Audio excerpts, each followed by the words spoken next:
Weet julle wat was vir my nogal erg toe my kinders klein was? As ons op vakansie is en jy word wakker en jy draai om en jy raak nou net weer so lekker in die slaap en dan kom die kleintjie en pla jou gedurende jou tweede oggendslaapie.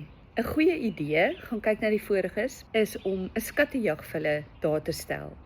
Moet dit nie gereeld doen nie want hulle raak ook verveeld daarmee, maar jy kan 'n lekker skattejag saamstel. Die kinders wat al kan lees, dis sommer 'n goeie leesaktiwiteit. Die kinders wat nog nie kan lees nie, kan jy in prentjieformaat sê, okay, nommer 1 teken 'n kous. Hy moet 'n kous gaan soek.